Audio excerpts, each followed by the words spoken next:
Olá, boa noite a todos. Hoje é terça-feira, dia 26 de maio. Veja agora os destaques de hoje aqui no Segunda Edição. Comunidade de Planalto chora pelo menino Rafael. Criança de 11 anos foi estrangulada. Mãe do garoto confessa o crime à Polícia Civil, mas laudo da perícia desmente a versão da mulher. A história que se repete. 6 anos depois, gaúchos relembram o pesadelo do caso Bernardo. Veja como as semelhanças aproximam os crimes que abalaram pequenos municípios do interior do estado. Ela disse que estava desaparecido, sabedora que o menino estava numa caixa na casa ao lado. E para não perder a fé, hoje é dia de Nossa Senhora de Caravaggio, mas a romaria deste ano foi um pouco diferente. O SBT Rio Grande, segunda edição, começa agora. Eu te convido, vem com a gente.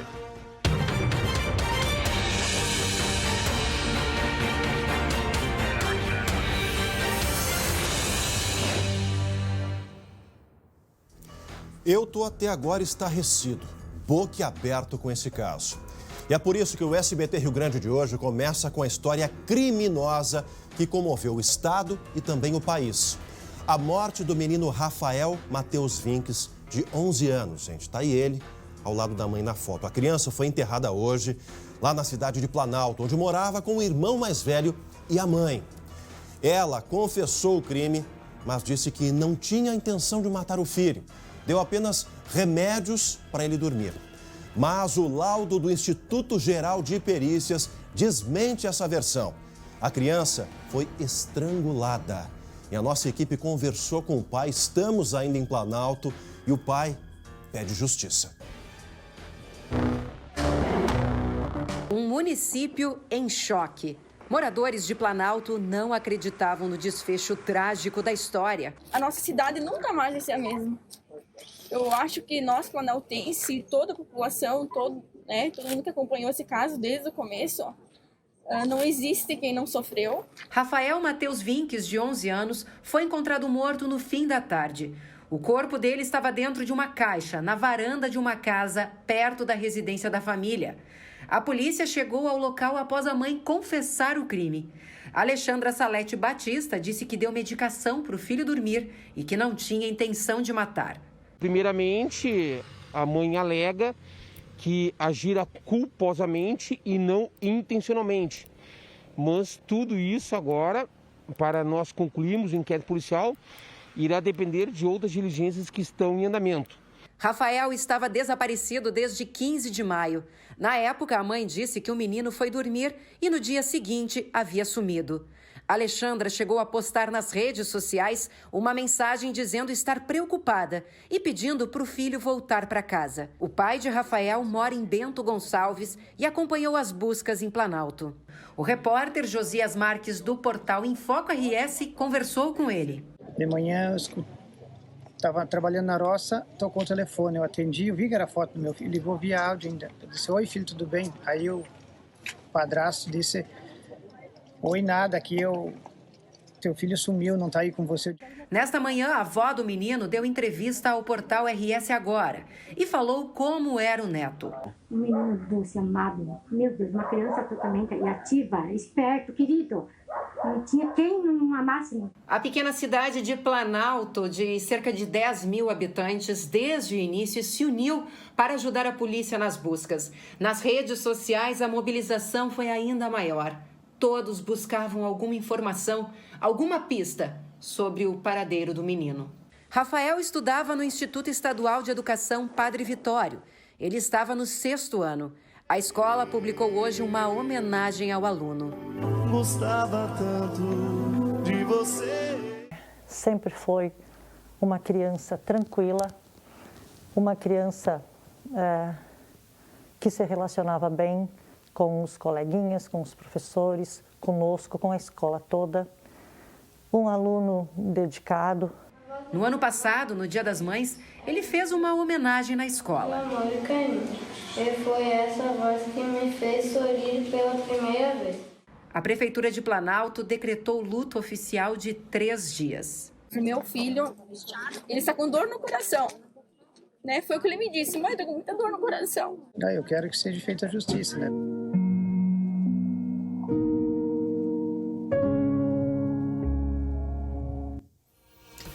E é uma história que ainda não está contada por completo, gente. Não está contada por completo. O quebra-cabeça não está ainda totalmente fechado. A Polícia Civil continua com a investigação, mas já aponta, já indica que a mãe deve responder por homicídio qualificado, homicídio doloso, com pena aí de 12 a 30 anos de prisão e também ocultação de cadáver, que dá mais 3 anos de prisão. Deixa eu conversar com Jeremias Werneck, que está em casa, em home office, acompanhou durante toda a terça-feira a repercussão, os desdobramentos, apurou novas informações e traz agora para a gente. Jeremias, a pandemia te afastou do esporte, mas te colocou aí em contato com histórias da vida real e muitas delas tristes. A história do Rafael, com certeza, a mais triste do ano até agora, né, meu amigo? Boa noite. É isso, Chamali. Boa noite por educação, né? Exato, não é uma noite boa para ninguém do Rio Grande do Sul, a comunidade gaúcha, não é só o pessoal em Planalto que está chocado com essa história do Rafael. E mais cedo, na verdade, no início da tarde, Chamali, a Polícia Civil, a Brigada Militar e representantes do Ministério Público lá da região de Planalto, eles concederam uma entrevista coletiva conjunta, trazendo alguns detalhes dessa investigação. Além de contar que o inquérito no momento está apontando para isso, um homicídio qualificado com ocultação de cadáver, a Polícia Civil ela colocou alguns detalhes sobre o início da investigação e as contradições que a mãe do Rafael apresentava desde os primeiros depoimentos. A polícia, Chamali, ela já pode afirmar com os elementos que tem de que está descartada a possibilidade do Rafael ter sido morto em outro local ou em outra data. Portanto, a polícia está afastando a possibilidade de que o Rafael tenha sido morto depois do dia 15 de maio, quando ele foi dado por desaparecido. Desde ontem até as primeiras horas da tarde de hoje, se trabalhava com a possibilidade do Rafael ter sido primeiro retirado de casa, sedado com uma alta dosagem do medicamento e depois que ele tivesse sido morto. Não, a polícia está afastando esta possibilidade. E a polícia também falou sobre um detalhe muito importante, a busca pelo corpo. Por que esse corpo não apresentou odor, não estava em estado de decomposição? Vamos ouvir o delegado da Polícia Civil sobre isso. A perícia mesmo já nos disse no dia, as condições climáticas, o tempo frio, seco, o papelão, a caixa de papelão, isso tudo conserva. Então, eu tenho convicção que o corpo estava ali desde o primeiro momento. Bom, Chamali, um outro detalhe, a polícia esclareceu uma fake news que estava rolando por aí de que a mãe teria dado roupas do outro filho para os cães farejadores. Isso não aconteceu. É que os cães lá da região eles não estavam treinados para procurar um cadáver. Um outro detalhe, viu? Essa investigação continua buscando outros envolvidos. A polícia não descarta o envolvimento de outras pessoas. Sim. E são 7 os investigados, viu, Chamali? Exatamente. 7 pessoas ainda estão sendo investigadas.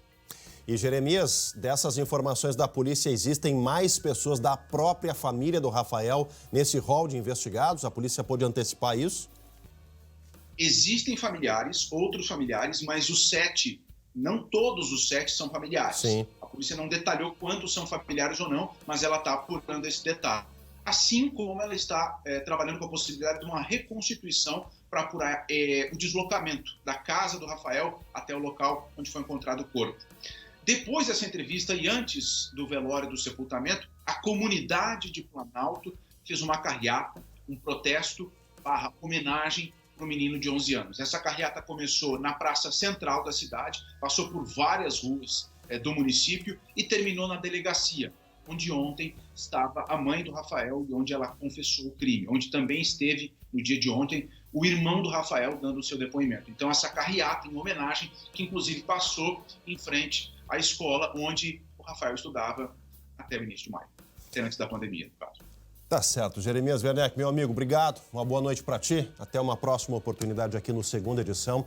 E ainda hoje, gente, a gente continua acompanhando a repercussão, os desdobramentos. Você vai ver por que esse caso se parece tanto com o caso Bernardo.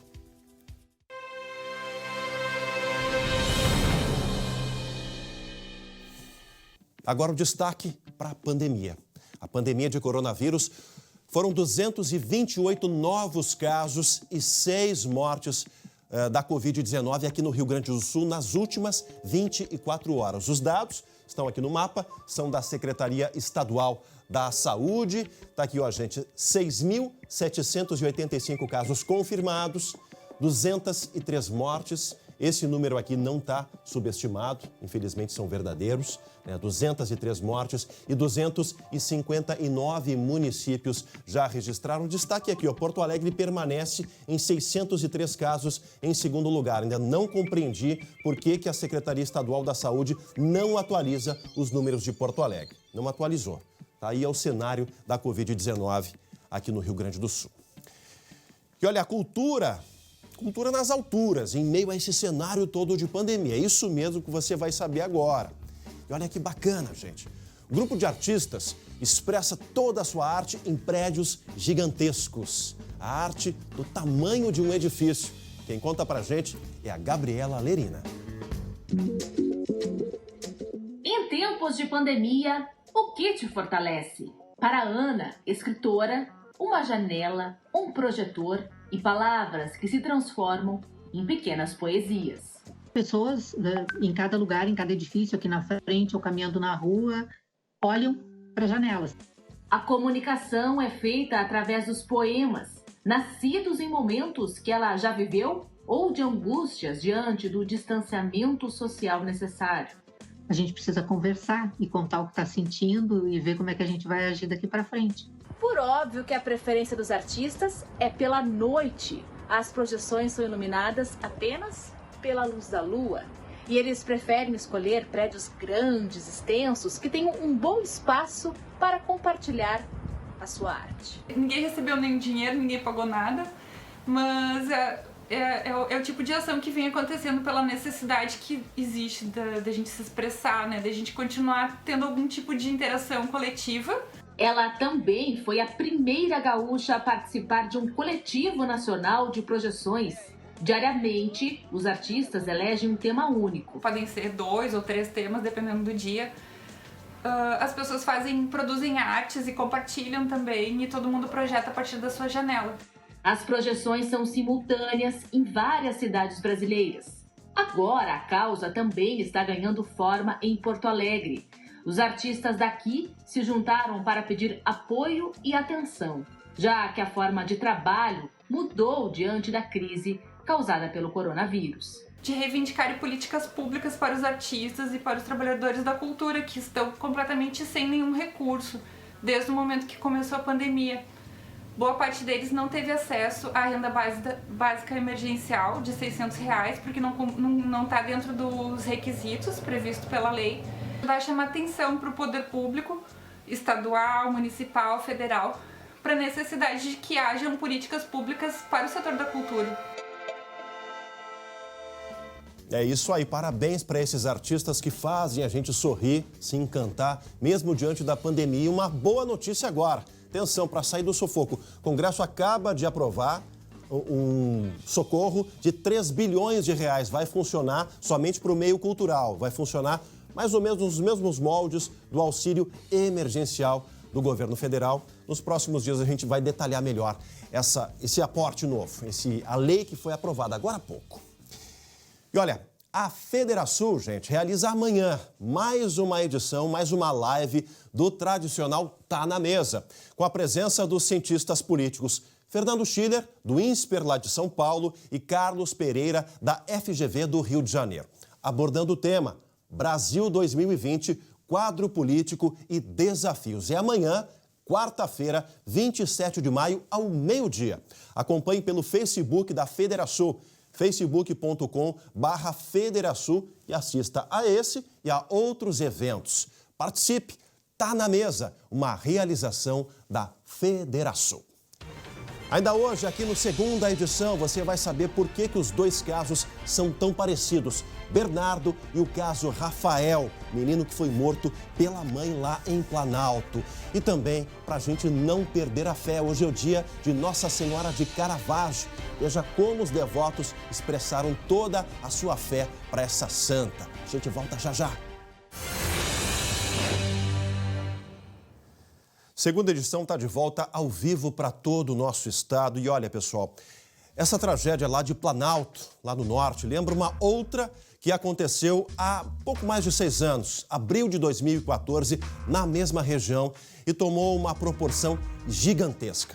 Quem não lembra do caso Bernardo?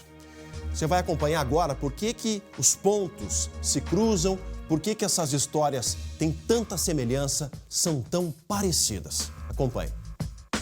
6 anos depois da morte de Bernardo Uglione Boldrini, a história se repetiu. O menino Bernardo foi encontrado o corpo em Frederico Westphalen, na mesma região de Planalto. Idade do menino Bernardo, 11 anos. Da vítima, Rafael, 11 anos. Segundo a polícia, Alexandra Dolgokenski, mãe de Rafael Matheus Vinks, confessou que matou o filho. Bernardo morreu nas mãos da madrasta, Graciele Ugolini. O pai, Leandro Boldrini, foi apontado como o mentor intelectual do crime. Motivação da madrasta de ter ministrado um remédio ao menino Bernardo, que ele estava muito agitado, muito tenso. Motivação da mãe para ter ministrado um remédio ao menino Rafael, que ele estava tenso, agitado, nervoso. Alexandra disse que a morte de Rafael foi acidental, depois que ela teria dado ao filho o remédio controlado. Mas a perícia já confirmou que ele morreu por asfixia. O corpo do menino estava dentro de uma caixa, coberto por panos. Bernardo recebeu da madrasta doses de um sedativo. O corpo foi jogado em uma cova, dentro de um saco, no interior de Frederico Westphalen. As histórias começaram a ficar tão parecidas que a delegada que atuou no caso Bernardo foi consultada para apoiar nas investigações do desaparecimento do menino de Planalto. A polícia não descarta que a morte de Bernardo tenha servido de inspiração para a de Rafael. O advogado Marlon Taborda, que defendeu a avó de Bernardo, Jussara Uglione, durante o processo, disse que a frieza da mãe de Rafael lembra a da madrasta Graciele. Ela disse que estava desaparecido, sabedora que o menino estava numa caixa na casa ao lado. Essa certeza de impunidade para mentes perversas que praticam esses delitos, ela leva à dissimulação, à forma de não demonstrar emoção. É um ciclo que ela seguiu, tal qual igual lá no caso Bernardo, a Graciele também praticou. Eu desafio todas as mães que estão acompanhando a segunda edição nesse momento. Tentem imaginar por 10 segundos o seu filho desaparecido. E qual seria a sua reação diante do pedido de socorro das autoridades? Eu tenho certeza absoluta que mãe de verdade não vai ser tão fria quanto foi a Alexandra, quanto foi a Graciela Ugolini, que era madrasta, repetindo frase por frase durante todos os depoimentos. Agora, esse quebra-cabeça não está fechado até o final. A motivação ainda não é conhecida da polícia e a força-tarefa foi sim montada. Policiais aqui do Departamento de Vulneráveis já foram para Planalto. A delegada Caroline Bamberg, que atuou no caso Bernardo, vai dar suporte. Bamberg, que atuou no caso Bernardo, vai dar suporte para os colegas lá de Planalto. E a verdade vai vir à tona mais cedo ou mais tarde. Só estou achando que ainda há tempo da Alexandra procurar a polícia de novo e contar a verdade. Essa verdade a mim não convenceu. E o laudo da perícia na casa e no celular ainda podem revelar mais alguns detalhes desse caso sórdido. Vamos respirar um pouquinho? Vamos respirar um pouquinho, vamos ter um pouquinho de sensatez agora, porque hoje é o dia de Nossa Senhora de Caravaggio e feriado em algumas cidades lá da Serra Gaúcha. A região, gente, concentra muitos devotos dessa santa numa tradição que foi trazida lá pelos primeiros imigrantes italianos. Mas em tempos de pandemia, até a tradicional romaria, que reúne milhares de fiéis, teve que passar por algumas mudanças. Mas aconteceu, olha só. Nada de romeiros pela estrada ou orações. Até o cheiro das bergamotas pelo caminho fizeram falta neste ano. Muito estranho, mas necessário, né? Por causa dessa pandemia. mas muito triste. A Covid-19 mudou a tradição do dia 26 de maio na Serra. Foram proibidas aglomerações no Santuário de Nossa Senhora de Caravaggio. Além de barreiras para evitar o acesso de veículos, faixas de isolamento impedem a aproximação dos fiéis. Um cenário bem diferente daquele que estamos acostumados a ver por aqui. No ano passado, por exemplo, a Romaria reuniu cerca de 130 mil pessoas, que lotaram toda essa área aqui durante boa parte do dia. O jeito foi adaptar a tradição à internet. Na Romaria Online, as missas foram transmitidas ao vivo, mantendo os fiéis em contato com a devoção. É uma grande saída a gente poder fazer dessa maneira, no caso, a nossa participação, a nossa celebração do Dia de Nossa Senhora do Caravaggio. Eu acho que veio para ficar. Eu costumo dizer que nós temos 2 santuários, o santuário presencial e o santuário virtual. E os recados nos chegam, os pedidos nos chegam. Fé que vem se renovando desde a aparição da Santa na Itália em 1432. E quem diria, agora com a ajuda da tecnologia. Que não seria, aliás, o que seria da gente sem a tecnologia, né? Para expressar a fé, expressar o carinho, a devoção. Vocês aí já imaginaram, ano que vem, 26 de maio de 2021, se Deus quiser, depois que essa pandemia passar, como vai ser a próxima Romaria de Nossa Senhora do Caravaggio? Tenho certeza que vai ser a maior de todas, a maior da história aqui no Rio Grande do Sul. Olha, gente, daqui a pouco, depois do segunda edição, no SBT Brasil, tem a reportagem que o André Rossetto vai trazer sobre o caso Rafael. Nossa equipe permanece em Planalto, novos detalhes e também a cobertura completa da Operação Placebo da Polícia Federal lá no Rio de Janeiro. A todos, uma ótima noite e até amanhã.